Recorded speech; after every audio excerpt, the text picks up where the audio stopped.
Hey guys, it's your girl Kizzy Rock, and yes, Kizzy Rock is my birth given name. Happy Sunday. Happy Sunday, guys. I got a word for you. Quick word, I think. So I was replying to an email this morning from a young lady who basically she's kind of like in that funk, you know what I mean? Um she feels like her life is just not where she wants it to be. She got a divorce several years ago from a guy that she know was never supposed to be her kingdom partner, but flesh got involved, it didn't work out, so on. All right. So she's divorced. She feels like, since quarantine, the stress and all that stuff from the divorce, she's gained weight. She's not feeling her best self. Credit is a little screwed because of the divorce, etc. So as I was reading her as I was reading her email, right? All I saw was this long laundry list of what's wrong with her. Not one thing said what's right with her. For example, I consider myself to be a strong person because I moved past that divorce and I still have my sanity, right? That's just an example. But instead, it's a list of every single thing that she feels is wrong. And in turn, is making her to feel like she's not even worthy of a purpose partner / kingdom spouse, even though God has revealed to her who this individual is for her. Now, let me say this. We all, raising my own hand, we all should be working towards becoming our best self. But hear me, that means polishing areas.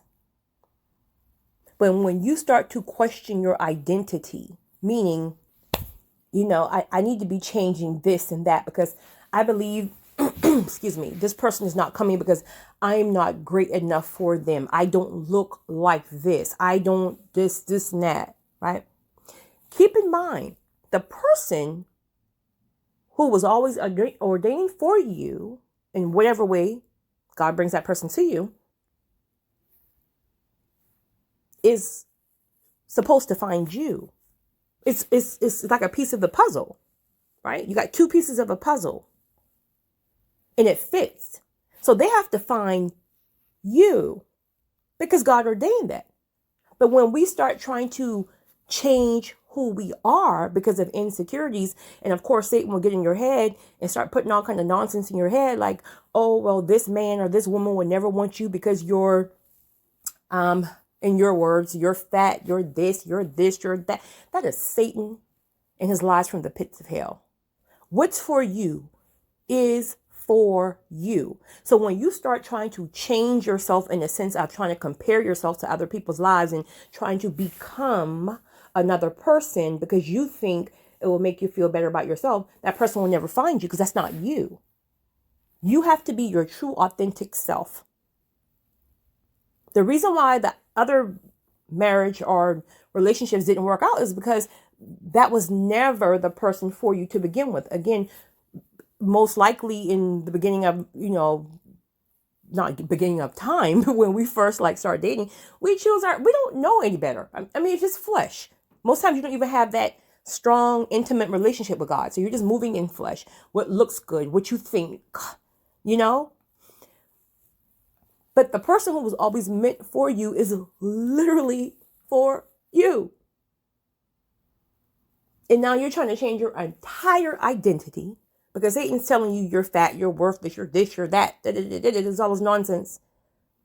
He's trying to trap you because when you go and get your whole face plastic surgery and change your whole face and you go and get a bypass because Satan's telling you this man wants a size 2 and you're now in a size 18. Well, if this man was always meant for you, maybe he likes a woman who's a size 18. Every man don't like a size 2 woman. You size 2 chicks, do your thing. Do your thing, boo. I promise you. All props, do your thing, size 2. But your girl is, no. I don't want to be size 2. I'm good up over here. Trust me when I tell you. But no, I'm just joking. But so when you go and let's just say you go and have this gastric bypass or whatever they got going on now, and you become a size 2. But all along, the man wanted a size 18. He wanted some neck bones and lima beans and, some cornbread. And you up over here trying to be a size 2 because you think he wants a size 2. Just become your best self. If you want to be a size 2, then go be a size 2. If you feel like you're fat, start eating better. Start working out. Listen, speaking of that, I don't even know if you need this, but it just hit my spirit. Working out is definitely important. But there's this misconception a lot of times that working out is the key to really getting fit and losing weight. Where really, truth of the matter is really more about your eating habits than it is working out. Like almost like if you had to choose one or the other, right? Just in the crazy world, one or the other, your eating habits or your working out. Your eating habits is what's really going to take that weight off. Because I know you say you were pretty much like in the gym 35 times per day and you're not losing any weight. Your eating habits. And it's important to start doing research on that because a lot of times we weren't taught that, in our communities. Sometimes they just didn't know any better. So start doing your research truly on healthy eating habits. Understand it's a process, so you got to be gentle with yourself. You can't go from being addicted to sugar and Coca-Colas and candy cakes and pies and all that stuff and just all of a sudden tomorrow you say, I'm not going to eat any more sugar at all. Wean yourself. If you're addicted to sodas, right? If you're drinking 10 sodas per day, cut it back to 8. Then in a few weeks, cut it back to 6. Then 3, and so on. Your body only craves what you give it all the time. Okay, I don't know where that came from, so maybe somebody needed that.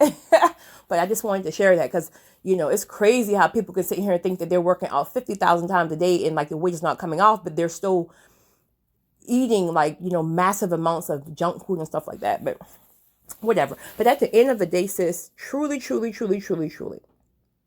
just polish the areas of yourself that you yourself feel insecure in, not what society says about you or what Satan is plugging into your ears. Become your best self. Don't compare yourself with a soul. And when you become your best self and you become confident, and most importantly, you know that you deserve what God has for you, all of your blessings will find you. You guys have a great one. It's your girl, Kizzy Rock.